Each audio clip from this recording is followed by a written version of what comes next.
Malam ini saya mau sharing tentang konsekuensi ketaatan. Konsekuensi adalah akibat ya. Apa yang kita dapat daripada ketaatan kita seperti itu. Kalau kita ngomong soal ketaatan, contoh ya, di dalam Matius 21 ayat 28 sampai 32, kita nggak usah baca, pendeknya aja, bahwa di situ Yesus menceritakan dua orang anak laki-laki gitu. Yang satu itu disuruh mengerjakan untuk melakukan melakukan kehendak ayahnya seperti itu. Dia mengatakan iya, dia akan kerjakan, tapi dia tidak melakukan. Berarti kan tidak taat ya. Iya, tapi tidak taat gitu. Tapi yang satu lagi dia menolak. Dia tidak mau melakukan hal demikian. Tapi setelah ditimbang-timbang, dia melakukan juga gitu.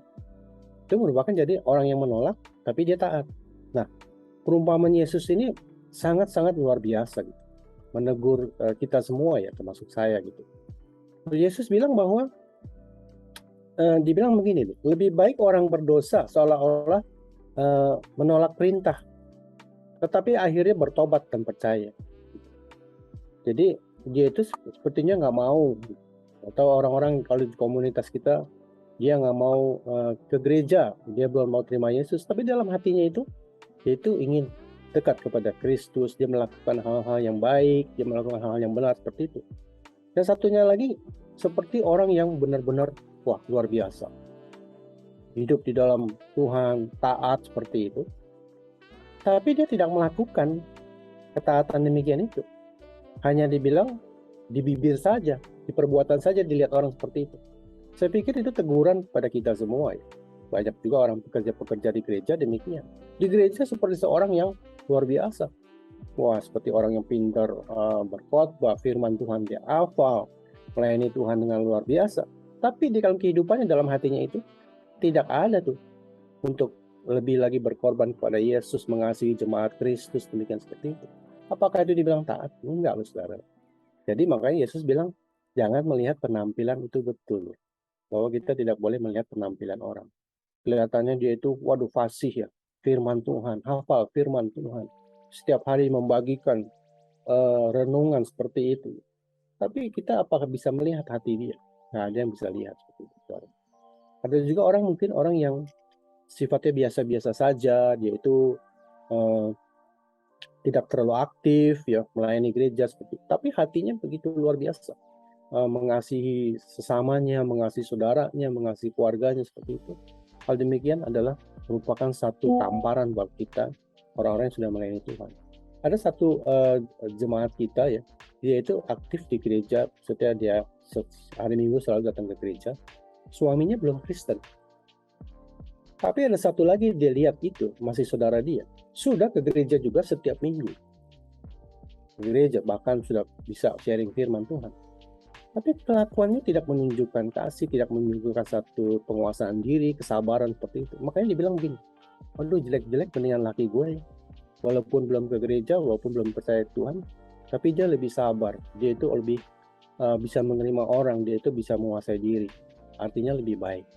Nah ini seperti Yesus katakan demikian itu. Dibilang bahwa orang yang tadi itu ya, mengatakan iya Tuhan aku mengerjakan, iya Bapak aku mengerjakan. Yesus bilang begini, jadi menurut Yesus lebih baik orang yang seperti berdosa itu seolah-olah menolak perintah, tetapi akhirnya bertobat dan percaya, daripada orang yang nampaknya saleh dan seolah-olah mematuhi perintah, tetapi tidak bertobat dan tetap berdosa. Ditekankan Yesus bahwa orang yang hatinya bertobat dan benar-benar melakukan perintah, bukan hanya di mulut saja, mereka yang akan mendahului masuk kerajaan surga. Gitu. Makanya Yesus bilang seperti itu. Kalau saya kutip di dalam di dalam ayat 31-nya tadi itu ya. Siapakah yang di antara kedua orang itu yang melakukan kehendak ayahnya? Jawab mereka, yang terakhir, orang yang menolak itu ya.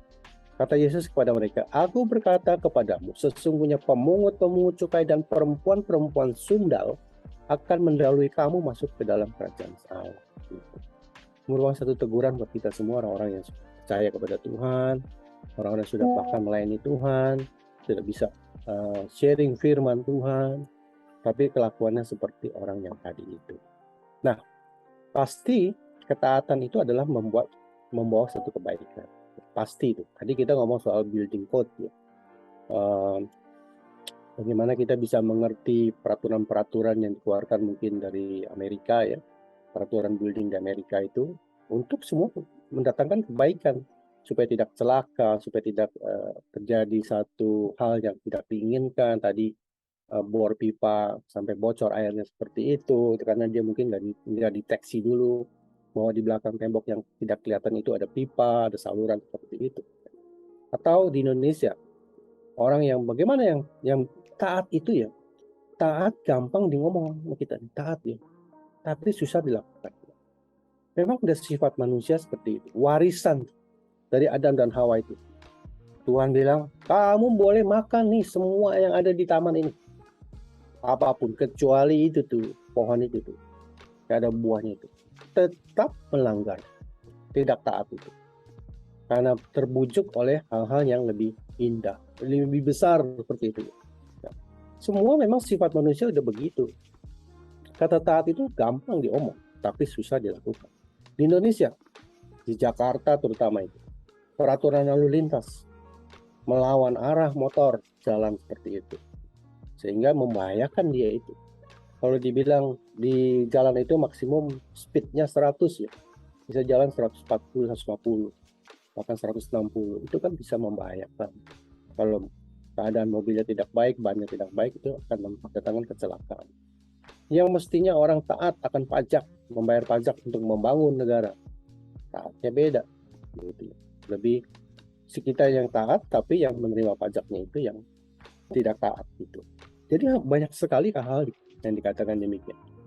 Tapi saya percaya kita adalah untuk menjadi taat harus ada penyertaan. Tadi kita ngomong ada Roh Kudus, ada Roh Tuhan yang memberikan kita ketaatan itu, memberikan kekuatan kepada kita supaya kita bisa taat, supaya kita bisa ada yang rasanya kalau saya tidak melakukan itu, hati sekecil saya mengatakan bahwa ngapain sih ke gereja hari Minggu, saya mendingan pergi ke family saya sudah Monday to Friday kerja keras. Itu kan banyak negara Western atau banyak juga orang seperti itu ya. Kadang-kadang kita dalam pikiran untuk masuk ke dalam pengertian mereka, iya ya, kalau secara dunia sih betul juga ya, Senin sampai Jumat banting tulang ya, bahkan sampai Pak Stanley malam-malam harus dia bekerja seperti itu karena memenuhi satu kebutuhan sekarang ya.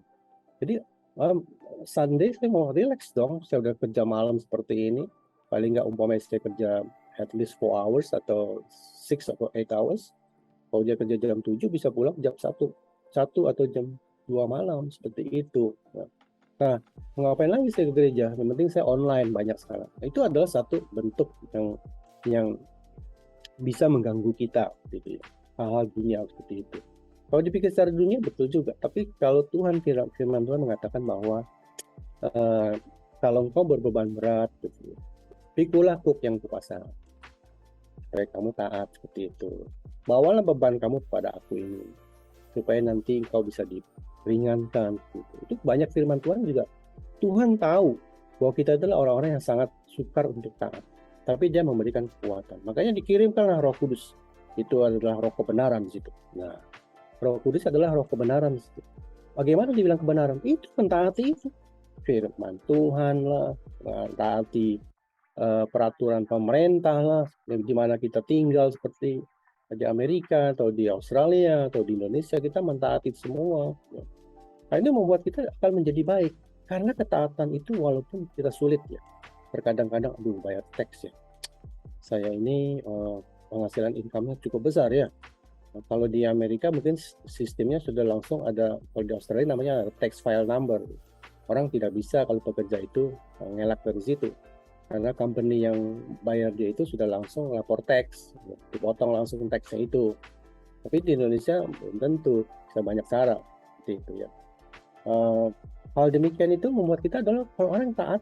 Peraturan kita taat, lalu lintas. Lampu merah kita berhenti, kuning ya siap-siap, kalau tanggung ya boleh jalan. Waktu saya di Indonesia pertama kali di situ, kok lampu merah saya diklaksonin orang, saya berhenti. Saya berhenti, tit, tit. Apa ya? Ternyata saya mesti jalan, lampu merah gitu. Saya bingung juga ya. Parah. Seperti itu. Hal demikian ini, kalau kita taat, semuanya sebenarnya menjadi enak buat kita. Dan saya mau katakan bahwa kalau kita konsekuensi daripada ketaatan itu, kita akan mendapatkan berkat. Jadi konsekuensi ketaatan itu mendatangkan berkat seperti itu. Kita baca satu firman Tuhan ya, di dalam kitab Lukas 24 ayat 50. Ya. Lukas 24 ayat 50 bilang gini. Lukas 24 ayat 50. Ya. Kita bisa baca sama-sama. Ya. Luke 24 verse 50. Lalu Yesus membawa mereka keluar kota sampai dekat Betania. Di situ ia mengangkat tangannya dan memberkati mereka. Yesus membawa mereka, murid-murid itu, keluar kota.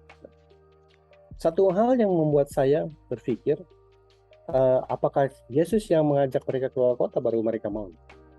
Gitu. Saya tidak lihat Yesusnya, saya melihat merekanya itu. Kitanya itu adalah mereka. Bahwa kita ini diajak keluar kota. Artinya adalah kalau kita diajak keluar kota, kita meninggalkan tempat kebiasaan kita, di rumah kita, kebiasaan jelek kita, kebiasaan sifat kita itu yang offensif gitu ya, marah, suka mencaci maki, suka kasar seperti itu ya. Kita diajak keluar daripada situ. Yesus mengajak kita keluar. Marilah engkau yang berbeban berat, gitu. Datanglah kepadaku. Yesus akan mengurangi beban kita atau menghapuskan beban kita, tapi kita harus memasang kok itu adalah nanti Tuhan membimbing kita di situ. Jadi dia itu kita diajak keluar kota, saudara. Keluar kota itu juga menunjukkan bahwa kita membutuhkan waktu dan tenaga dan keberanian untuk mencoba itu, keluar kota itu, keluar daripada zona nyaman kita. Apa yang kita alami pada saat ini, mungkin saya rasa saya sedih selalu ya. Kok saya punya visa belum keluar ya, seperti itu. Dan tadi Patrick juga mungkin mengalami saya miss something ya from Tesla seperti itu, Tuhan.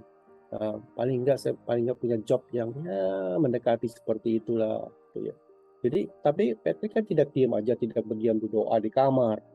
Bahwa dia itu berdoa, Tuhan minta itu, dia melakukan sesuatu. Apapun yang saya bisa lakukan, itu adalah orang-orang yang keluar kota seperti itu. Jadi kita mencoba sesuatu melakukan. Pasti di situ juga lalu Yesus membawa mereka. Yesus membawa kita, jangan sampai yang lain, umpamanya roh-roh yang lain, kepercayaan yang lain, bahkan manusia seperti itu. Jadi kita tahu bahwa Yesus yang pastikan yang membawa kita, membimbing kita seperti itu. Jadi kalau kita juga umpamanya Yesus membawa kita keluar kota, luar pada kebiasaan kita punya zona nyaman, pasti situ nanti akan menghadapi tantangan, menghadapi satu pencobaan. Aduh, enakan dulu deh, saya santai-santai seperti ini, nggak usah melayani Tuhan atau apapun ya. Saya tidak usah berbuat baik untuk membantu orang-orang homeless seperti itu ya. Mendingan di rumah, jadi aman. Tapi itu adalah semua tantangan. Mau nggak kita melakukan hal demikian itu? Keluar kota bersama Yesus seperti itu, berjalan jauh seperti itu. Di situ pasti ada nanti mungkin ada tantangan, ada mara bahaya di situ, ada sesuatu yang mengganjal kita untuk kita tidak bisa lagi mengikuti Yesus karena mungkin perjalanannya jauh kan. Di situ kira-kira dikatakan berapa itu 3 hari perjalanan ya dari situ ya, dari tempat mereka tinggal itu ya. Ya itu dikatakan bahwa berapa jauh ya, kira-kira kalau dihitung kalkulator 3 hari itu ya. Juga keluar kota gitu kita membutuhkan satu pengorbanan. Kita keluar daripada zona nyaman kita dibutuhkan satu pengorbanan demikian seperti itu. Tapi saya percaya, saya sangat yakin pasti juga teman-teman di sini ya sudah mengalami tentang kebaikan Tuhan Yesus itu. Kita mentaati firman walaupun kita belum bisa full mentaati firman Tuhan karena kita masih banyak kekurangan. Kita adalah bukan orang yang sempurna, tapi kita berusaha untuk di situ mengasihi kita sama kita manusia, mengasihi Tuhan melebihi semuanya itu. Saya menomorsatukan Tuhan.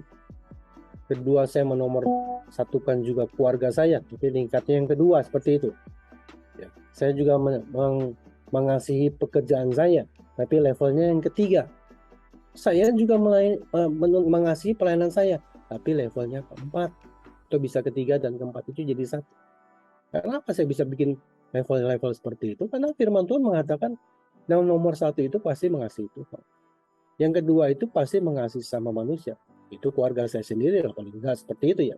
Atau teman-teman kita manusia. Yang ketiga itu mengasihi ya, pekerjaan saya, ministry saya seperti itu. Itu membuat kita adalah orang-orang yang memenuhi taat kepada Tuhan. Kita taat kepada apa yang Tuhan minta kita lakukan demikian itu. Pasti itu membawa berkat. Pasti. Contohnya begini. Di dalam Lukas 5 ayat 1-6 itu, kisah tentang Yesus mengajar di situ. Kemudian Yesus melihat dua kapal itu datang. Kemudian dia naik kapalnya Simon sembari mengajar di situ. Kemudian Yesus bilang kepada Simon, Mon, sana bayar lebih jauh lagi. Karena mereka sehari-harian semalaman itu tidak dapat ikan satupun. Gitu. Nah, kemudian Simon mengatakan kepada Yesus, kita sudah ke situ. Arti dalam pikiran Simon adalah lebih tahu siapa sih? Kita ini adalah nelayan seumur hidup kita. Kamu ini siapa? Lebih tahu siapa daripada itu. Tapi Simon Petrus taat. Kita mungkin juga, Tuhan masa begitu sih? Saya mesti mengampuni dia sih Tuhan Yesus. Dia sudah berbuat jahat kepada saya. Dia sudah merugikan saya seperti itu. Dia sudah membuat saya menjadi susah pada saat ini. Tapi Yesus bilang, Simon, lebih jalan perahumu ke tempat yang lebih dalam seperti itu. Simon dalam hatinya mungkin menentang. Kita juga mungkin menentang apa yang dikatakan bahwa firman Tuhan, kasihilah musuhmu, berdoa untuk mereka, semuanya itu. Ya. Kita menentang semuanya itu, tapi kita taat juga. Bahwa kita sudah memang manusia yang diciptakan sebagai pemberontak daripada zaman Hawa dan Adam dan Hawa seperti itu. Mereka adalah semuanya pemberontak, semua.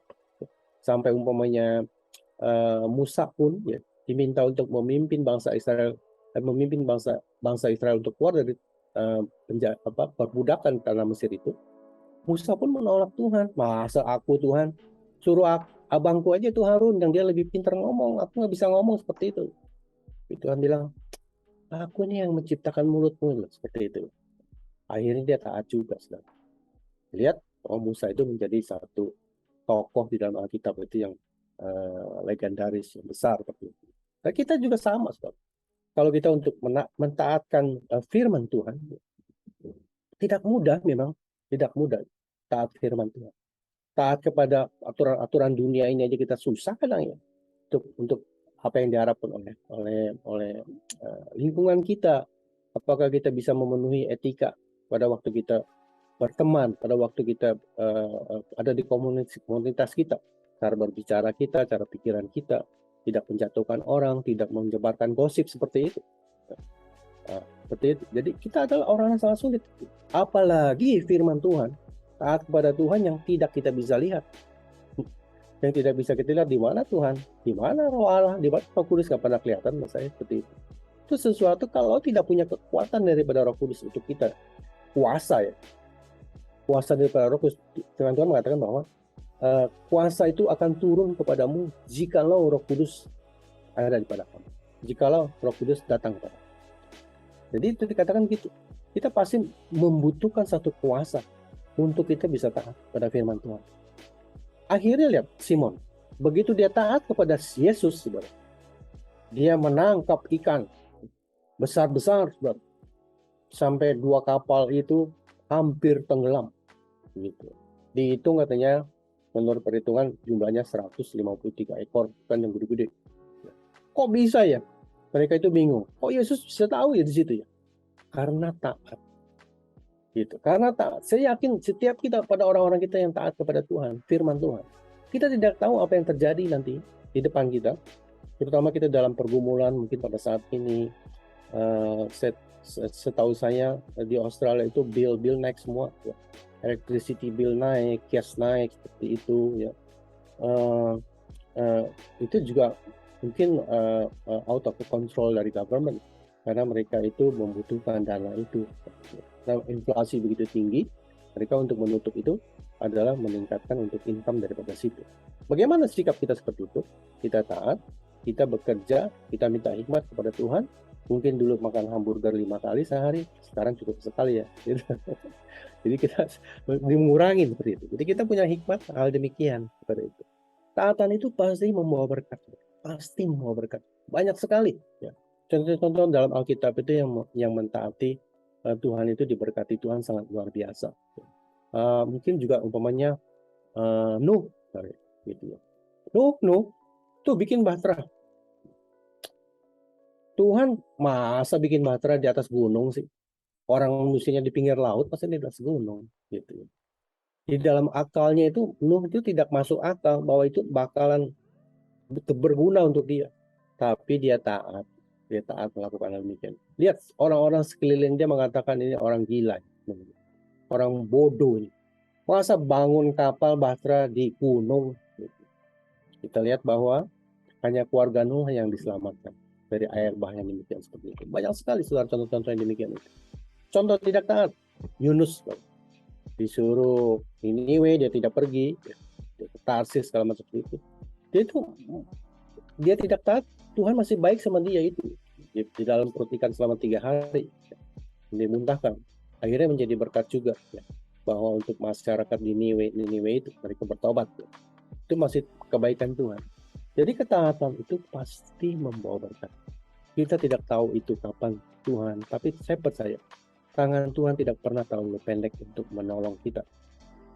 Mata Tuhan tidak pernah kurang tajam untuk melihat bahwa kita ini adalah orang-orang yang setia kepada dia, taat kepada dia. Walaupun saudara, kita adalah orang-orang yang tidak sempurna, jauh daripada kesempurnaan tersebut. Makanya Tuhan, Yesus ajar kami dong berdoa bagaimana yang baik sih. Yesus mengajarkan, gitu ya. Ampunilah kami Tuhan, seperti kami juga mengampuni orang yang bersalah pada kami. Berarti kita banyak salah di hadapan Tuhan. Ampunilah aku Tuhan, aku ini orang yang bersalah. Tuhan bilang kalau engkau tidak mengampuni salah seorang di antara engkau ini, Bapakmu di surga pun tidak mengampuni kita. Artinya, berarti kita harus mengampuni supaya Bapak kita juga bisa mengampuni kita. Banyak sekali kekurangan kita sebenarnya.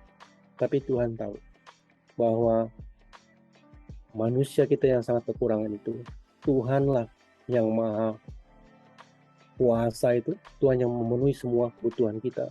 Tuhan yang memenuhi kuasa-kuasanya kepada kita semua, sehingga kita bisa menjadi manusia yang baru. Seperti itu. Roma 12 ayat 2 mengatakan bahwa kita adalah orang-orang yang harus mengalami pembaruan budi, cara berpikir, cara tingkah laku kita, cara berkata-kata, semuanya itu menjadi manusia baru, tidak serupa lagi dengan dunia ini. Gitu. Jadi yang pertama adalah bahwa ketaatan itu pasti membawa berkat. Firman Tuhan di dalam kitab Mazmur mengatakan, aku tidak pernah melihat orang benar ini sampai kepada anak cucunya itu meminta-minta. Bilang begitu pemazmur, saudara. Apakah kita mau ngomong amin? Pasti kita harus ngomong amin. Tidak pernah namanya itu orang setia kepada Tuhan, yang melayani Tuhan. Bukan pendeta, saudara ya. Kita tidak ngomong pendeta ataupun pekerjaan-pekerjaan yang seperti itu. Kita adalah semua hamba Tuhan. Makanya di gereja Bes kita selalu menyebut kita ini hamba Tuhan, bukan pendeta. Tapi karena kita di Indonesia itu kenalnya pendeta, kalau berhubungan dengan dunia luar, di luar organisasi kita, gereja Bes, kita baru pakai itu pendeta PDP, PDM, pastor, senior pastor baru kita pakai. Tapi kalau di dalam kita sendiri, dalam gereja, kita tidak memakai itu. Itu semuanya adalah hamba Tuhan. Itu adalah yang di Alkitabiah. Karena perkataan pendeta itu tidak ada di Alkitab ya. Itu dari bahasa Hindu itu, pendeta ya. Jadi itu yang kita lakukan. Yang kedua, bukan ya, kita pendek saja, saudara, singkat. apakah konsekuensi ketaatan itu? Yang kedua itu adalah mendatangkan kelegaan dan sukacita. Kalau kita taat itu pasti kita mendatangkan kelegaan dan sukacita. Ya. Saya sambung ayat Lukas 24 tadi, ayat 51 dan 52. Ya. Lukas 24 ayat 51 dan 52. Dan ketika ia sedang memberkati mereka, Yesus itu, ia berpisah dari mereka dan terangkat ke surga. Yesus sembari memberkati begini, dia terus naik ke atas, ya. Seperti itu, surga. Mereka sujud menyembah padanya, lalu mereka pulang ke Yerusalem dengan sangat bersukacita. Nah, yang saya tekankan adalah di situ mereka sujud menyembah, pulang dengan sukacita. Jadi ketaatan itu salah satunya adalah juga diwujudkan. Ketaatan itu diwujudkan dalam bentuk kita itu menyembah Tuhan. Artinya menyembah ini macam-macam, saudara. Ada orang mungkin sampai tersungkur, ya, sampai kepalanya itu di bawah, atau pakai badannya itu nempel kepada lantai. Tersungkur itu juga menyembah. Tapi dikatakan di sini adalah hati yang menyembah Tuhan. Kalau kita sembah sesuatu, kalau kita menyembah Tuhan kita, pasti kita percaya kepada Dia, pertama. Kedua, kita juga mengerti apa yang kita sembah itu siapakah Yesus, seperti itu. Ketiga, kita juga mengharapkan bahwa kita sembah itu, Yesus itu dipermuliakan. Dia senang disembah seperti itu. Ya, demikian. Orang lain, agama lain juga menyembah. Tapi dia menyembah ilah-ilah mereka sendiri. Mereka juga melakukan hal yang sama seperti itu. Tapi kita punya satu jaminan kepastian di dalam iman Kristen kita. Kita tahu Yesus itu siapa. Kita tahu bahwa rohnya itu, ya, pribadi ketiga daripada Allah Tritunggal itu ada pada kita. Mereka tidak mempunyai itu. Mereka tidak mempunyai hal yang sangat-sangat luar biasa, privacy seperti itu bersama Kristus, demikian itu. Nah, katanya menyembah ini adalah dikatakan percaya, menaruh seluruh pengharapan karena yakin akan sosok yang kita sembah itu. Kita sembah. Jadi artinya adalah menyembah itu, ya, dalam ketaatan kita adalah sesuatu sikap kita menyembah Tuhan daripada ketaatan kita. Artinya kalau kita taat kepada Tuhan, kepada firman Tuhan, kita mempersembahkan sesuatu. Menyembah itu arti lain adalah mempersembahkan hidupku, mempersembahkan karuniaku, mempersembahkan waktuku, mempersembahkan tenagaku, mempersembahkan financial yang saya bisa bantu kepada pelayanan kepada Tuhan, gereja Tuhan, demikian itu. Jadi persembahan itu banyak macam, saudara. Kalau gereja-gereja banyak itu cuman persembahan itu konotasinya uang saja, uang mulu, mau seperti itu. Gak pernah ngomong soal persembahkanlah. Padahal firman Tuhan itu nggak ada ngomong loh persembahan uang, kecuali di Malaki itu dulu bahwa persepuluhan itu sebenarnya juga kalau kita bisa pisahkan itu, ya, bukan melulu soal uang. Pada waktu itu bangsa Israel setelah keluar daripada perbudakan di tanah Mesir, mereka sibuk membangun rumah, memperbaiki rumah, lupa kepada Tuhan, mempersembahkan ucapan syukur dia seperti itu. Makanya dikasih perintah itu, pengen diuji mereka.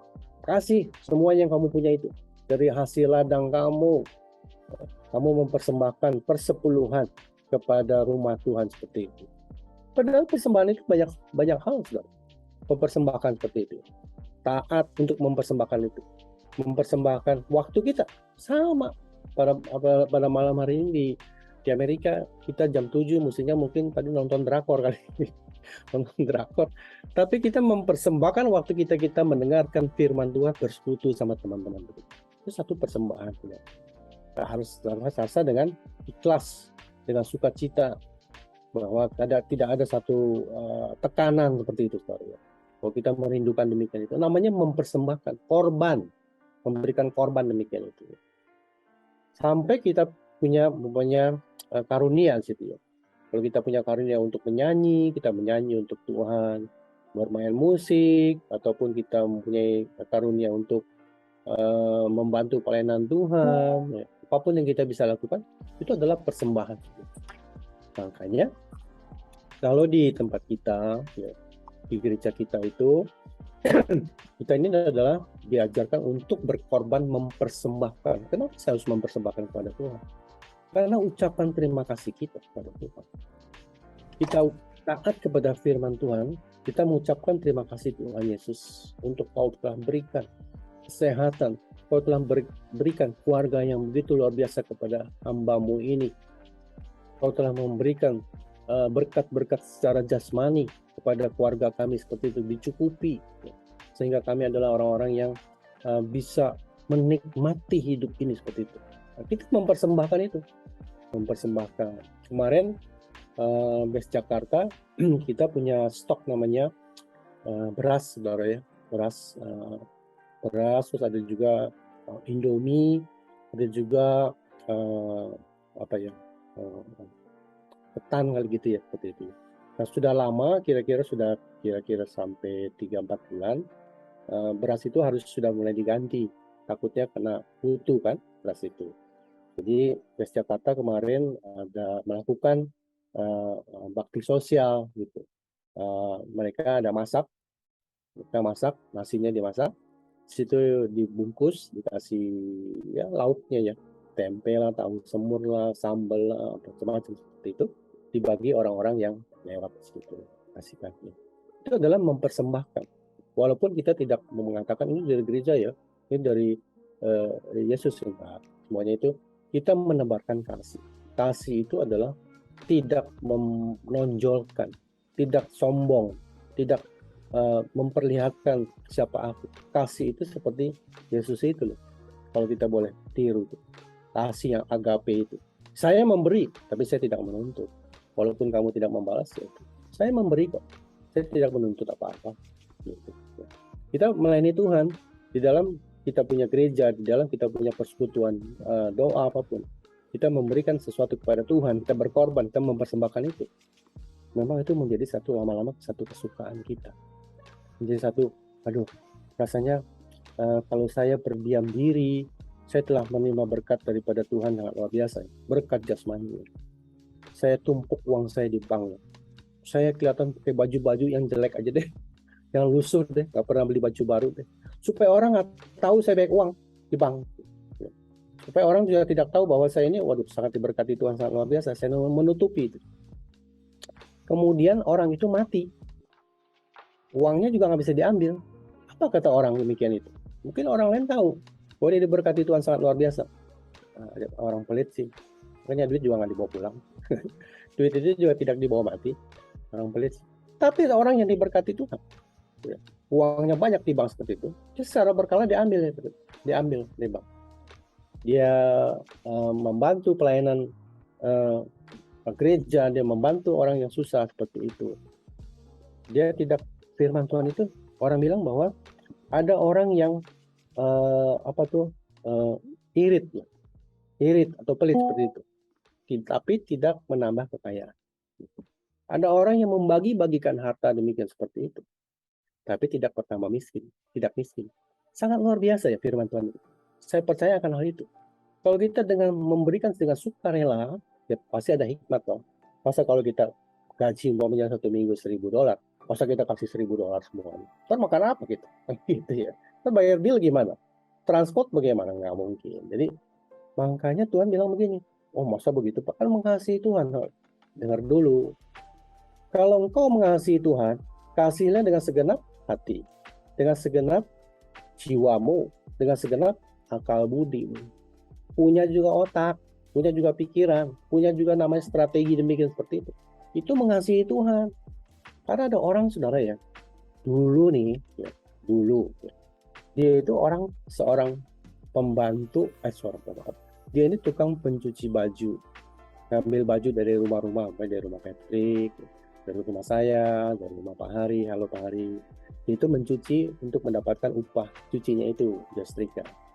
Dia di gereja bilang begini, kamu masih utang loh, janji iman kamu masih hutang loh.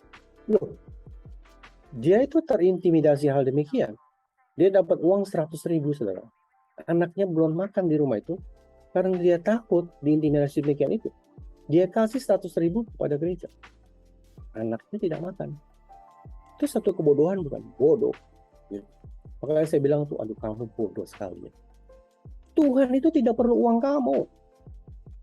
Gereja itu yang uang penuh tuh, perlu uang kamu itu. Tuhan tidak perlu uang kamu itu. Loh, Tuhan itu adalah menciptakan dari yang tidak ada menjadi ada. Yang kamu memberikan kamu berkat semuanya itu. Hidup kamu akan diberikan seperti itu. Kenapa dia minta uang kamu? Enggak, cuman dia ini minta tuh hati.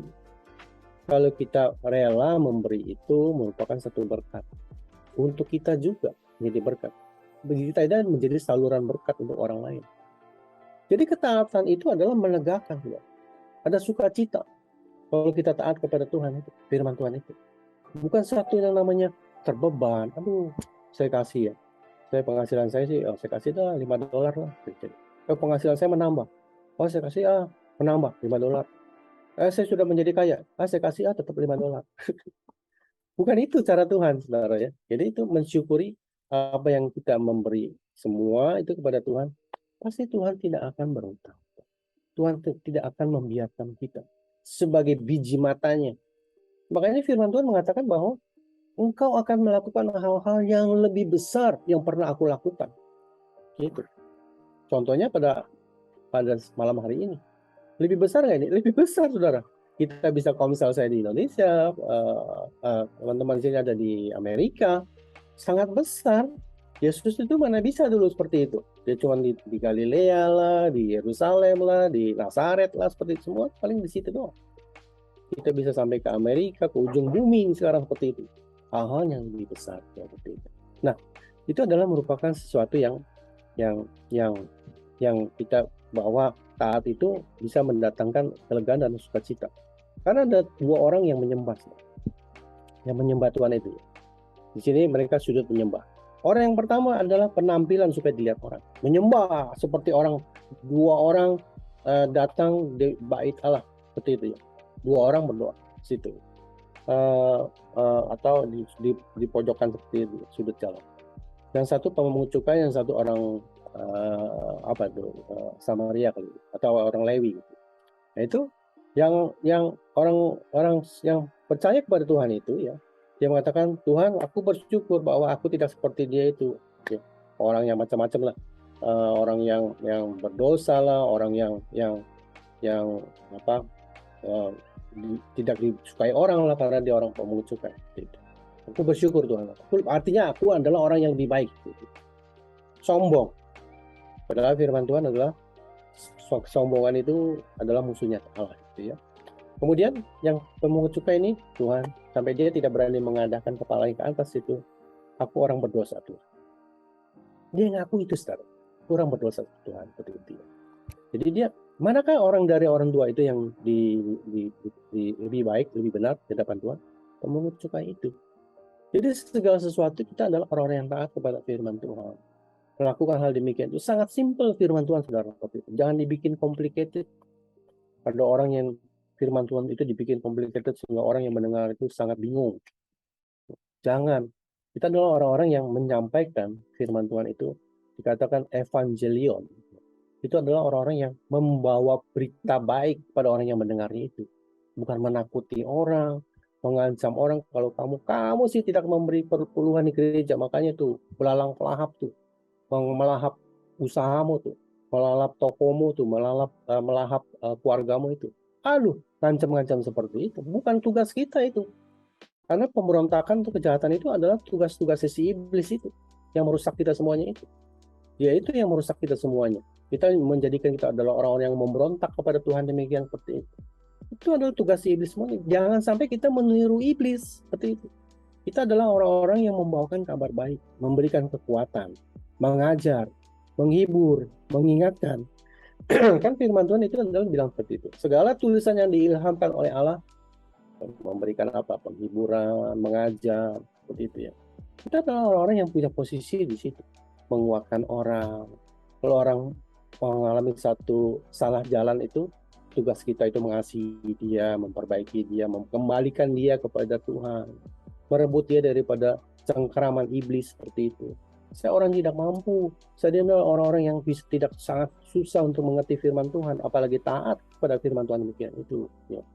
Kita harus mendoakan mereka, membukakan mereka. Mungkin si iblis mencengkeram kamu, tapi Tuhan Allahmu itu adalah Tuhan yang Maha Kuasa. Iblis semua tersungkur di kaki Yesus demikian itu. Tuhan selalu membukakan semua orang-orang yang memberikan kekuatan pada orang yang akan berdiam kepada Dia seperti itu. Tuhan akan mengangkat tangannya dan memberkati kamu. Wah, kita akan memberikan satu kekuatan pada mereka. Nah, ini membuat kita orang-orang yang sangat exciting di dalam Tuhan. Kalau kita adalah taat, saya susah taat Tuhan. Mungkin saya sudah mentaati beberapa daripada engkau. Nah, di gereja kita, saya bersyukur seperti kita dikatakan punya building code itu tuh. Building code. Mega project karakter Kristus. Kalau kamu lakukan code ini, ya, Jesus code, gitu. Jesus code ini, 21 itu, karakter Jesus characters itu. Percaya, kamu akan penuh dengan sukacita. Kamu penuh dengan kelegaan. Kamu akan menerima berkat daripada Tuhan. Siapa yang bisa menolak? Paling 9 aja buah roh, sudah tidak ada yang bisa menolak. Apalagi 21, gitu. Kamu melakukan kasih, sukacita, damai sejahtera, kebaikan, kesabaran, ketaatan, kesetiaan, kelemah lembutan, penguasaan diri. Nggak ada yang bisa nolak itu, saudara. Masa orang dikasih baik dinolak seperti itu, kecuali iblis. Yang nolak itu adalah iblis. Apalagi kita, orang-orang yang bisa itu disiplin, orang yang mau berkorban, orang yang banyak lagi di situ, saudara ya, lemah lembut di situ. Ya. Nggak ada yang bisa nolak. Itu adalah membuka gerbang berkat untuk kita, saudara. Membuka itu, saudara. Mungkin orang ada yang tidak suka kepada kita. Kita tetap berjalan bersama Tuhan. Dunia ini tidak mengenal aku, Yesus bilang seperti itu. Tapi engkau mengenal aku, karena aku ada di dalammu. Yesus bilang seperti itu. Dan biarin orang-orang di sekitar kita mungkin tidak menyukai apa yang kita lakukan. Kita adalah orang-orang yang taat kepada firman Tuhan. Tapi dalam hati saya menerima berkat. Bukan berkat secara mungkin, saya belum menerima berkat secara jasmani, Pak. Nggak apa-apa. Tuhan mau adalah kita orang-orang yang menerima berkat secara rohani. Penting dari dalam dulu kan? Gitu. Inner beauty dulu itu. Bahwa kita adalah orang-orang yang punya sukacita, damai sejahtera. Kan di Amerika ya, udah senang ya. Aduh musim dingin lagi, aduh enak lah musim dingin. Tidur nggak usah pakai AC. Pakai selimut yang tebal ya, ada quill ya, yang aduh pakai bulu angsa. Dark feather itu yang 80%, aduh saya nikmat. Terus saya lebih suka musim dingin, karena saya senang berkebun gitu ya. Kebun bisa seharian, nah, rasa capek itu saudara ya, enak seperti itu ya. Kemarin saya di Australia, saya kerja terus selama 2 bulan saya turun 4 kilo. Waduh, luar biasa, saya kira saya senang ya, gitu ya. Tambah sehat, gitu. Nah, kita orang-orang yang bekerja di dalam Tuhan, bekerja dalam Tuhan, melayani Tuhan, hidup dalam Tuhan itu harus dengan sukacita, damai sejahtera. Karena Tuhan bilang, kamu adalah hanya sebagai refugee di dunia ini. Gitu. Kehidupannya yang benar itu ambil di atas. Kita tahu bahwa kesulitan-kesulitan yang kita alami adalah pencobaan yang biasa, yang tidak melebihi kekuatan manusia. Yaitu, kalau umpamanya energi sekarang mahal, listrik mahal, gas mahal, ya saya pakai baju tebal lah, lebih tebal. Seperti itu. Ya. Pas saya mandi air panas, saya sedikit aja lah, maksudnya banyak-banyak. Dulu mandinya setengah jam, sekarang 5 menit cukup. Gitu. Atau 2 menit lah, langsung mandi. Cukup untuk menghemat energi itu ya. Jadi hal demikian dulu umpamanya masak telur rebus bagus ya untuk 2 telur, energinya untuk 2 telur, mungkin sekalian tuh cemplungin aja sayur gitu ya supaya kita bisa rebus ya. Nah itu semuanya hikmat daripada Tuhan, kita diberikan kekuatan, dan yang penting kita harus suci karena hidup ini tidak lama gitu. Di project kita, site kita, minggu lalu ada satu namanya site manager, dia itu tidak enak badan pagi-pagi ya, itu dia dikerokin, ya kan orang Indonesia dikerokin. Kemudian setengah 12 dia istirahat, tidur deh, gak enak badan, tidur. Dibangunin jam 2 sudah hilang, sudah tidak ada orang itu. sangat-sangat rentan hidup kita ini. Ngapain kita umpamanya? Memang kesulitan-kesulitan tetap ada dalam hidup ini, tapi kita pastikan kita adalah orang-orang yang taat kepada Tuhan, orang-orang yang mentaati firman. Walaupun saat ini mungkin kita belum bisa mentaati firman Tuhan, kita berdoa kepada Tuhan supaya diberikan kekuatan pada kita, supaya diberikan kuasanya kepada kita, supaya kita bisa mentaati Tuhan. That's very close to Christmas, Tuhan. Saya belum mempunyai sesuatu present untuk teman-teman, untuk anak, cucu, gitu ya. Tuhan, berikan saya petunjukmu, Tuhan Yesus. Jadi Tuhan kasih sesuatu, kasih saudara. Mungkin saudara bisa bikin sendiri present itu, ataupun yang tidak mahal, tapi touchy, very touchy seperti itu ya. Hal itu membuat kita adalah orang-orang sangat berbahagia gitu. Jadi hal demikian, yang penting kita taat. Tuhan bilang nggak usah spend lah, ngapain sih beli hadiah? Sekarang lagi sulit uang, lagi dalam inflasi tinggi, nggak usah kamu bikin macam-macam seperti itulah. Bikin something memorable gitu dari keluarga kita seperti itu. Apa mungkin dulu waktu saya muda saya bisa nyanyi. Nanti Christmas saya mau nyanyi untuk anak-anak, menantu, cucu. Wah, saudara, itu adalah present yang sangat luar biasa. Yang tidak pernah, nggak usah keluar uang, saudara. Tapi kita bisa nyanyi, ada lainnya bisa, nanti Patrick bisa main gitar gitu. Situ bisa menyanyi. Aduh, satu hadiah yang sangat luar biasa.